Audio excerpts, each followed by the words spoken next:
Bienvenidos a un capítulo más de este audiolibro de endodoncia. Hablaremos ahora del capítulo 6, el cual está titulado Configuración interna del diente. En este capítulo se detallará las generalidades de las características internas de todos los dientes de la cavidad oral, describiendo tanto la cavidad pulpar coronal como la cavidad pulpar radicular, así como las longitudes promedio que debemos tener en cuenta. Introducción. La iniciación al estudio de la endodoncia presupone el conocimiento de la anatomía interna del diente. Una visión detallada de la cavidad pulpar es condición imprescindible para el estudio y el aprendizaje práctico de esta rama de la odontología, e importante para la apertura coronaria, la localización de los conductos radiculares y su preparación. La descripción siguiente es sumaria y es útil para recordar conocimientos anteriores sobre la configuración interna de los dientes, que permitirá iniciar con mayor seguridad el tratamiento endodóntico. Ahora se hablará sobre la cavidad pulpar. La cavidad pulpar es el espacio existente en el interior del diente, revestido en casi toda su extensión por la dentina, excepto junto al foramen apical. Se divide en dos partes, cámara pulpar y conducto radicular. La cámara pulpar corresponde a la porción coronaria de la cavidad pulpar. Está situada en el centro de la corona. Siempre es única, acompaña su forma externa. Por lo general es voluminosa y aloja la pulpa coronaria. Está constituida por el techo, el cual es la pared oclusal o incisal de la cavidad pulpar. Tiene forma cóncava, con la concavidad hacia la cara oclusal o el borde incisal y con prominencias dirigidas hacia las puntas cuspidias, llamadas divertículos, donde se alojan los cuernos pulpares. También otra estructura es el piso o pared cervical. Es la cara opuesta al techo. Tiene forma convexa y aquí se localizan las entradas de los conductos. Identificado con facilidad en los dientes birradiculares o trirradiculares, no existe en los unirradiculares, en los cuales hay continuidad natural entre la cámara pulpar y el conducto radicular. Otra estructura encontrada son las paredes laterales circundantes. Reciben el nombre correspondiente a las caras hacia las cuales se encuentran orientadas, vestibular, lingual o mesial y distal. Y la última estructura corresponde al conducto radicular. Esta es la parte de la cavidad pulpar correspondiente a la porción radicular de los dientes. En los dientes que presentan más de una raíz se inicia en el piso y termina en el foramen apical. Tiene forma cónica, con la base orientada hacia el piso y el vértice hacia la porción apical, similar a la forma externa de la raíz. De manera didáctica, el conducto puede dividirse en tercios: tercio cervical, tercio medio y tercio apical. Con el avance de la edad o como consecuencia de agresiones físicas, químicas o bacterianas, la cavidad pulpar va reduciendo su tamaño como resultado del depósito de dentina en sus paredes o de la formación de nódulos y agujas cálcicas. Una serie de estudios que incluyen histología, transparencias, radiografías, impresiones, etc., demostraron que el conducto principal puede presentar numerosas ramificaciones que reciben su nombre de acuerdo con su posición o características, las cuales son: 1. Conducto colateral. Este corre casi paralelo al conducto principal, con diámetro menor y puede terminar en un foramen único o por separado. 2. Conducto lateral o adventicio. Este está localizado en el tercio medio o cervical de la raíz. Sale del conducto principal y alcanza el periodonto lateral. 3. Conducto secundario. Localizado en el tercio apical de la raíz. Sale del conducto principal y alcanza el periodonto lateral. 4. Conducto accesorio. Esta es una ramificación del conducto secundario que llega a la superficie externa del cemento apical. 5. Interconducto. Es la unión de dos conductos entre sí. 6. Conducto recurrente. Sale del conducto principal, recorre parte de la dentina y vuelve al principal sin exteriorizarse. 7. Delta apical. Son numerosas terminaciones del conducto principal que originan la aparición de varios forámenes. 8. Cabo interradicular. Sale del piso de la cámara pulpar y termina en la bifurcación o trifurcación radicular. La morfología compleja de los conductos radiculares lleva a algunos autores a emplear la expresión sistema de conductos radiculares. Este sistema se encuentra en comunicación con los tejidos perirradiculares a través de las ramificaciones mencionadas y del foramen apical, localizado en el ápice radicular. Muy bien, ahora se hablará sobre las características pulpares de todos los dientes, empezando por el incisivo central superior. El incisivo central superior presenta una corona de forma trapezoidal con el eje cérvico-incisal algo mayor que el mesiodistal y una sola raíz, de forma cónico-piramidal, que en la mayoría de los casos es rectilínea. Su cámara pulpar se presenta alargada en sentido mesiodistal y bastante estrecha en sentido vestíbulo-palatino, lo que reproduce de esa forma el aspecto externo de la corona dental. Presenta dos divertículos bien pronunciados que corresponden a los ángulos mesial y distal de la corona. Su conducto radicular es único, amplio y recto. Por lo general no ofrece dificultades en la realización del tratamiento endodóntico. Los cortes transversales de la raíz dental muestran el conducto radicular con una forma aproximadamente triangular a nivel del cuello anatómico, transformándose en una sección circular a medida que se aproxima al ápice radicular. Con relativa frecuencia puede detectarse en el incisivo central superior la presencia de conductos laterales. En varias ocasiones, en casos de mortificación pulpar, esos conductos pueden ser responsables de la aparición de lesiones perirradiculares, razón por la cual son ramificaciones con importancia clínica. El incisivo central inferior tiene una longitud promedio de 22.6 milímetros. La cantidad de raíces que posee es 1 y la cantidad de conductos también es 1. Hablaremos ahora del incisivo lateral superior. El incisivo lateral superior reproduce en menor escala al incisivo central superior. Su corona es trapezoidal, con tendencia a triangular. Su raíz es única, relativamente delgada y presenta un aplanamiento leve en sentido mesiodistal. Una característica anatómica peculiar de este diente es la curvatura, a veces acentuada, que el tercio apical de su raíz presenta en sentido disto-palatino. Por reproducir en menor escala al incisivo central superior, la cámara pulpar del incisivo lateral superior es una imagen reducida de la observada en aquel diente. Debido al aplanamiento mesiodistal que caracteriza a la raíz del incisivo lateral superior, el conducto radicular único presenta en los cortes transversales una sección ovoide en los niveles cervical y medio, mientras que en el nivel apical exhibe forma circular. El conducto radicular de este diente presenta en muchas ocasiones una curvatura distopalatina acentuada en el tercio apical, acompañando la forma de la raíz. Siempre que se constate este hecho, es de extrema importancia que durante la utilización de los instrumentos endodónticos se adopten todas las precauciones para evitar accidentes como escalones o perforaciones. En raras ocasiones, el incisivo lateral superior puede presentar dos conductos. Cuando esto acontece, un conducto es vestibular y el otro es palatino. Por lo general, los dos conductos se unen a nivel del tercio apical para terminar en un foramen único. La longitud promedio del incisivo lateral superior es de 22.1 milímetros. La cantidad de raíces que posee es 1 y la cantidad de conductos que tiene es en el 97% de los casos un conducto único y en el 3% de los casos presenta dos conductos, como se mencionó anteriormente. Hablaremos ahora del incisivo central inferior. El incisivo central inferior es el diente más pequeño de la arcada dental humana. Su corona presenta forma trapezoidal, con una pequeña diferencia de longitud entre las dos bases, y una raíz fuertemente aplanada en sentido mesiodistal, con surcos longitudinales en las caras proximales.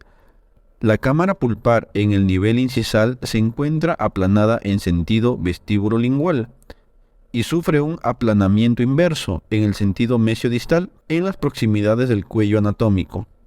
A diferencia de lo que sucede con los incisivos superiores, en los incisivos inferiores los divertículos de la cámara pulpar no son nítidos. El conducto radicular es bastante aplanado en sentido mesiodistal, lo que le confiere una dimensión vestíbulo-lingual acentuada.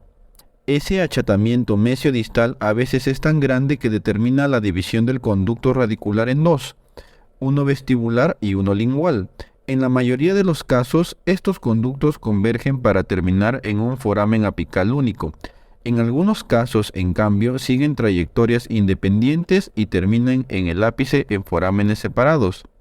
A pesar de sus pequeñas dimensiones, el conducto radicular de este incisivo no ofrece dificultades para el tratamiento endodóntico, dado que casi siempre es rectilíneo.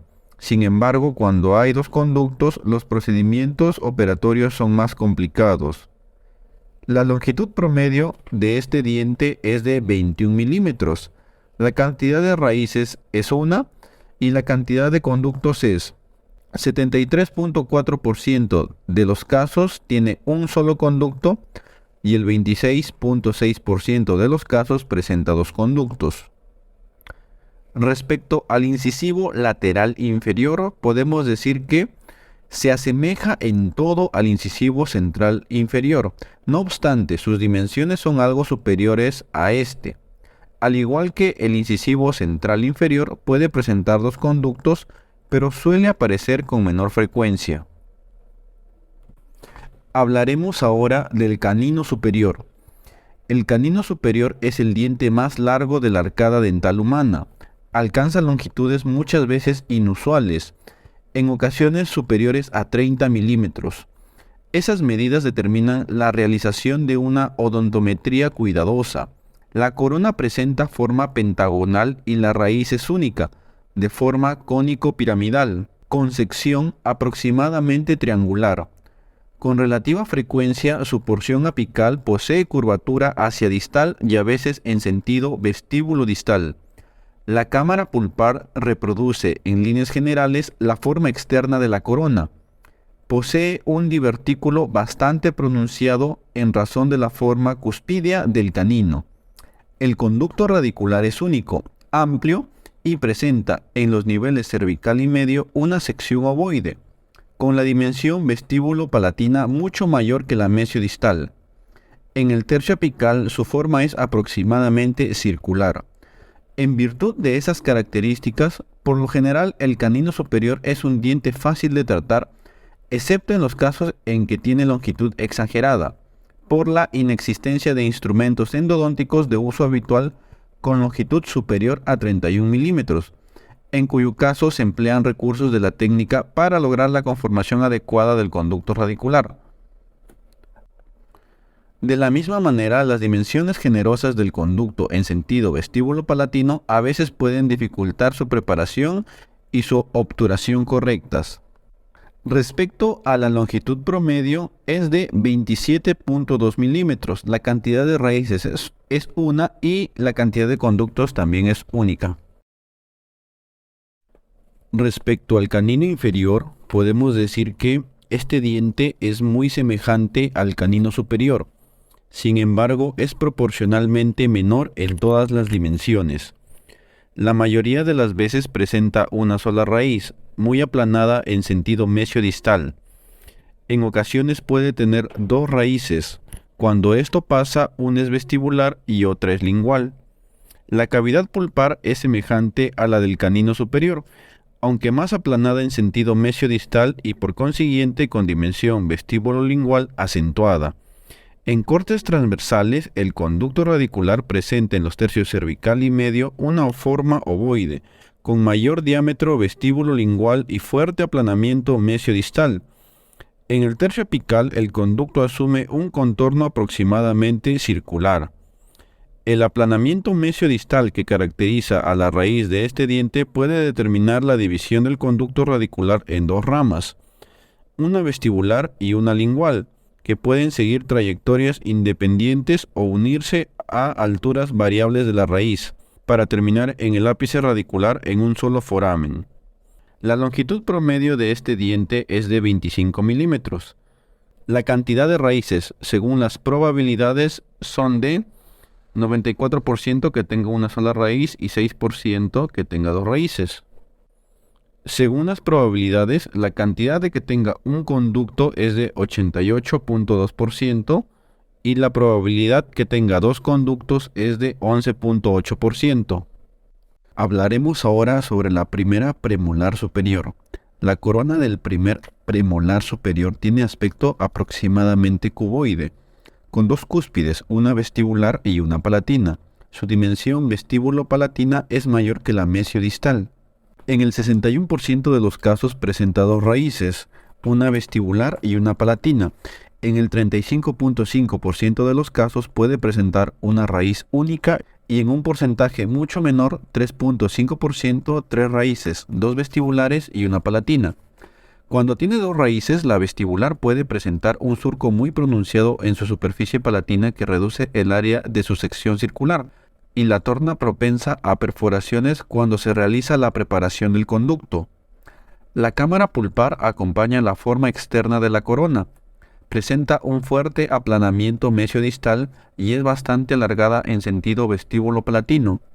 En correspondencia con las cúspides, pueden observarse dos divertículos, de los cuales el vestibular suele ser el más pronunciado. El primer premolar superior tiene dos conductos en la mayoría de los casos, aproximadamente el 84% de las veces, incluso cuando presenta una sola raíz. Estos conductos son estrechos y casi siempre rectilíneos, por ello no ofrecen mayores dificultades a la realización del tratamiento endodóntico. Cuando presenta un solo conducto, este es amplio y accesible, aunque con un fuerte aplanamiento mesiodistal. En ocasiones puede encontrarse tres conductos, dos vestibulares y uno palatino. En estos casos los conductos son bastante estrechos y relativamente difíciles de tratar. La longitud promedio de este diente es de 21.4 milímetros. La cantidad de raíces, según las probabilidades, son una sola raíz en el 35.5% de los casos, dos raíces en el 61% de los casos y tres raíces en el 3.5% de los casos. Respecto a la cantidad de conductos, según las probabilidades, que tenga un solo conducto tiene una probabilidad de un 8.3%, que tenga dos conductos tiene una probabilidad de 84.2% y que tenga tres conductos tiene una probabilidad de 7.5%. Pasaremos ahora a hablar de la segunda premolar superior. Aunque el segundo premolar superior presenta un aspecto coronario muy semejante al del primero, es fundamentalmente distinto en lo que se refiere a una característica. En casi el 95% de los casos presenta una raíz única. Por eso es común que el segundo premolar superior posea un conducto único muy aplanado en sentido mesiodistal y amplio en sentido vestíbulo-palatino, lo que le confiere forma ovoide en un corte transversal, aunque en el nivel apical tenga una forma circular. En esas condiciones, este diente por lo general no ofrece dificultades en la realización del tratamiento endodóntico. Sin embargo, incluso en los casos en los que presenta una sola raíz, puede tener dos conductos que pueden adoptar las más variadas conformaciones para terminar en el ápice a través de un foramen único o de forámenes independientes. La longitud promedio de este diente es de 21.8 milímetros. La cantidad de raíces, según probabilidades, es que tenga una sola raíz en el 94.6% de las veces y que tenga dos raíces en el 5.4% de las veces. La cantidad de conductos, según las probabilidades, que tenga un solo conducto es de 53.7% y que tenga dos conductos tiene una probabilidad de 46.3%. Hablaremos ahora de la primera premolar inferior.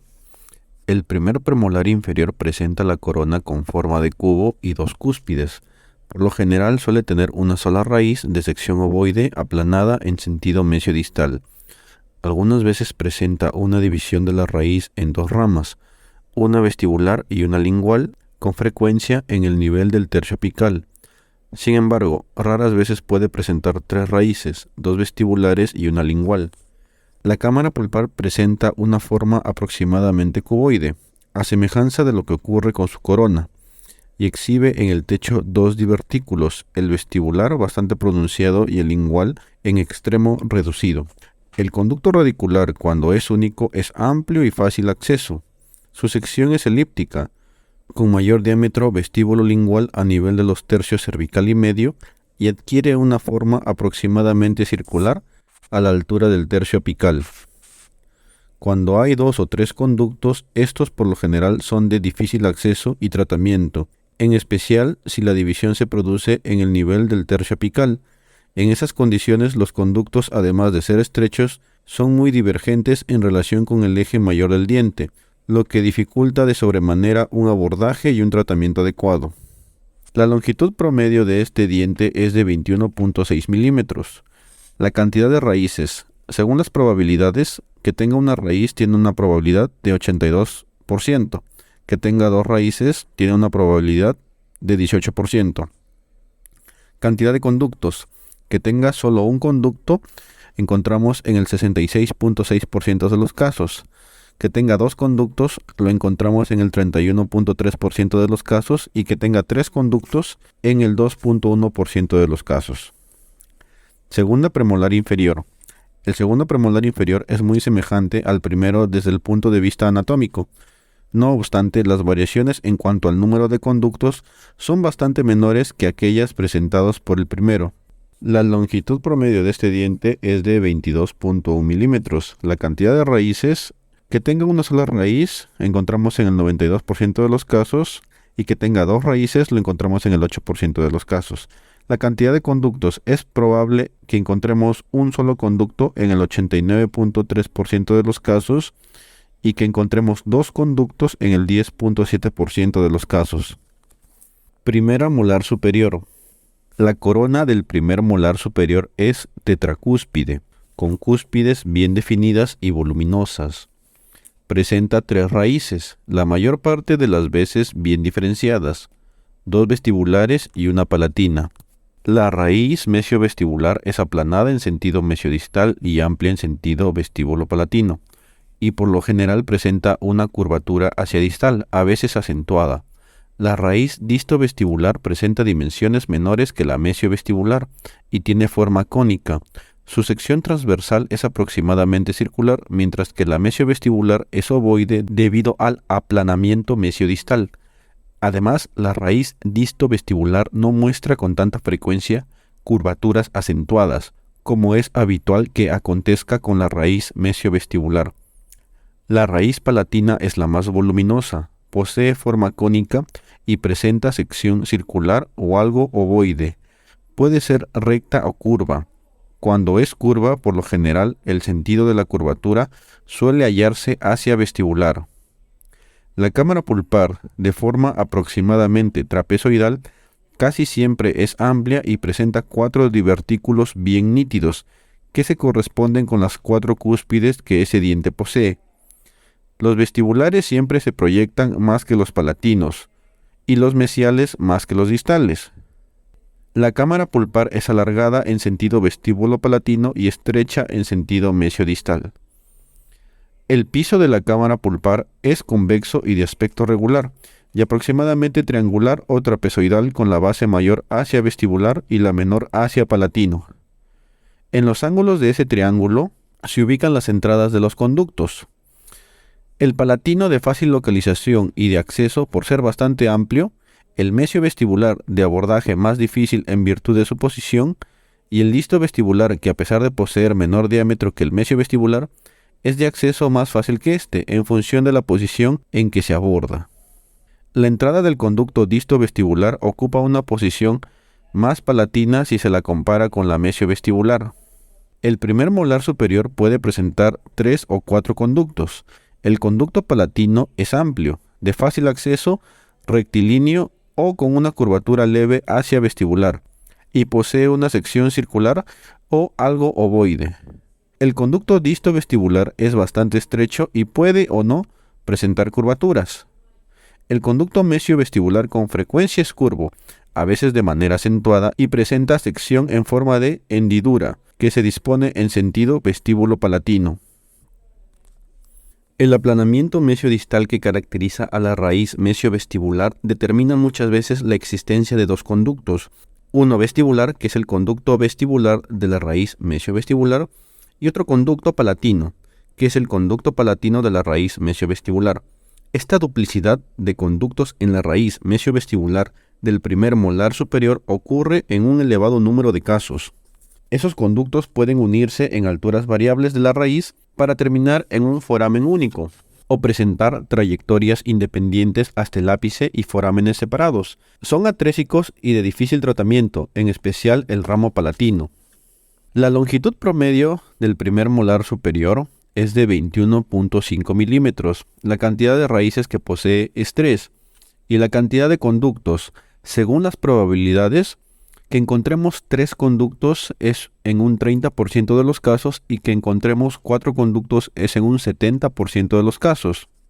Como podemos notar, la mayoría de veces este diente presenta 4 conductos, por lo que, cuando lo estemos tratando, debemos pensar que el cuarto conducto es muy probable que se encuentre presente, aunque no lo encontremos en los primeros intentos. Siempre se debe tratar de encontrar este cuarto conducto, ya que de encontrarse presente y no ser tratado ni obturado podría ser motivo del fracaso endodóntico. Segunda molar superior. La corona del segundo molar superior puede adquirir conformaciones variadas y presentar forma tetracúspide, semejante a la del primer molar. Otras veces es tricúspide, con una cúspide palatina voluminosa y forma denominada de compresión. Esas variaciones pueden determinar morfologías diferentes en la cámara pulpar, en especial en los casos con formas de compresión donde las entradas de los conductos en el piso de la cámara pulpar pueden disponerse en forma de triángulo isósceles o de triángulo escaleno. Presenta 3 raíces, 2 vestibulares y una palatina. A pesar de que muchas veces hay semejanzas con el primer molar, no tiene las raíces tan separadas o individualizadas como ocurre con aquel. Además, con relativa frecuencia hay fusión de una de las raíces vestibulares con la palatina. En raras ocasiones puede haber fusión de las raíces vestibulares y surgir una raíz vestibular única que contiene un conducto por lo general amplio. Ese diente puede presentar 3 o 4 conductos y a veces 2 conductos o 1. La presencia del cuarto conducto ocurre con menor frecuencia que en el primer molar, pero a pesar de ello se halla en un porcentaje significativo. La forma, el volumen y la dirección de los conductos en el segundo molar se asemejan a los del primer molar superior. La longitud promedio del segundo molar superior es de 21 milímetros. La cantidad de raíces que se pueden encontrar es 3 raíces en el 75% de los casos y 2 raíces en el 25% de los casos. La cantidad de conductos que se pueden encontrar es 3 conductos en el 50% de los casos y 4 conductos en el 50% de los casos. Primer molar inferior. El primer molar inferior es el diente más voluminoso de la arcada dental humana. Su corona presenta 5 cúspides, 3 vestibulares y 2 linguales. Por lo general posee 2 raíces bien diferenciadas, una mesial y una distal, aplanadas en sentido mesiodistal y amplias en sentido vestíbulo-lingual. La raíz mesial tiene por lo general una curvatura acentuada, mientras que la distal puede ser algo curva o incluso recta. En ocasiones este diente puede presentar 3 raíces. En ese caso tiene 4 conductos o más. La forma de la cámara pulpar es semejante a la de un cubo, con divertículos bien marcados.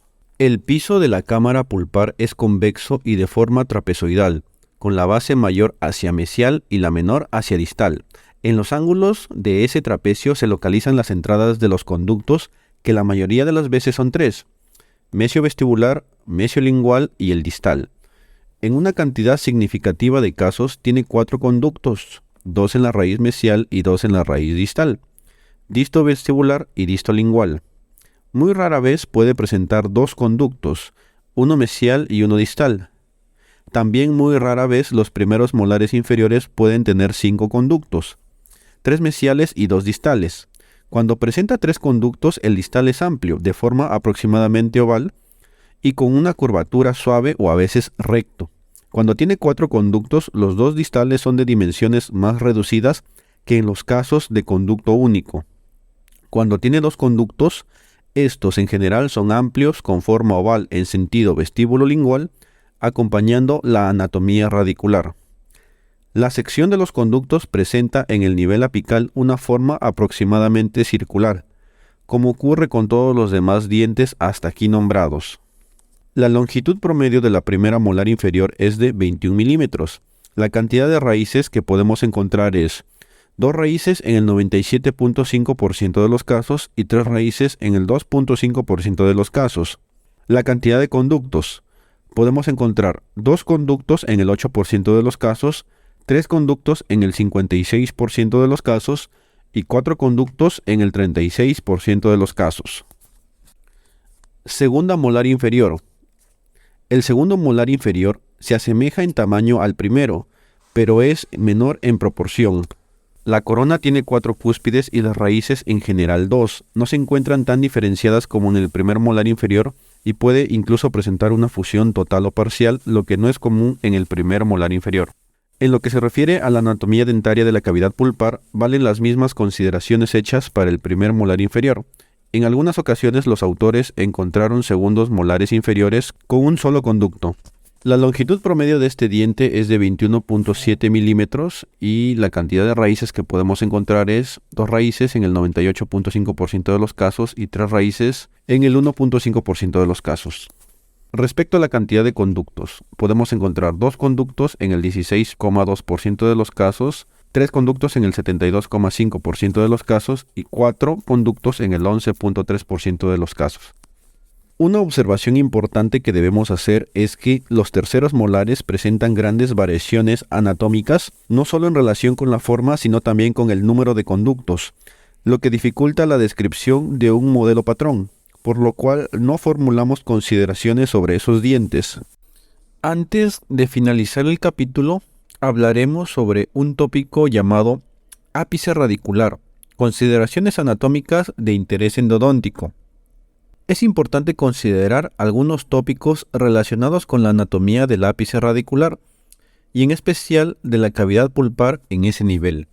La determinación del límite apical del tratamiento endodóntico y el mantenimiento de la integridad anátomo-fisiológica de los tejidos apicales podrán establecerse con plenitud a partir del conocimiento adecuado de las características morfológicas de esas estructuras. Fue con los estudios realizados por Cutler en 1958 que llegaron a conocerse más íntimamente las peculiaridades anatómicas del ápice radicular. Sobre la base de sus experiencias, ese autor estableció algunas conclusiones y conceptos importantes, y son los siguientes. 1. El conducto radicular está constituido por 2 conos unidos por sus vértices, uno largo o dentinario y uno menor o cementario. 2. El ápice radicular comprende los 2 o 3 milímetros finales de la raíz dental y su punto extremo es el vértice radicular. 3. El foramen es la circunferencia o el borde redondeado que separa la terminación del conducto de la superficie externa de la raíz. 4. En el 68% de los dientes jóvenes y en el 80% de los ancianos, el conducto cementario no sigue la dirección del dentinario ni acaba en el vértice apical. Por esa razón, el foramen queda localizado en forma lateral, y esa lateralidad llega a alcanzar a veces hasta 3 milímetros.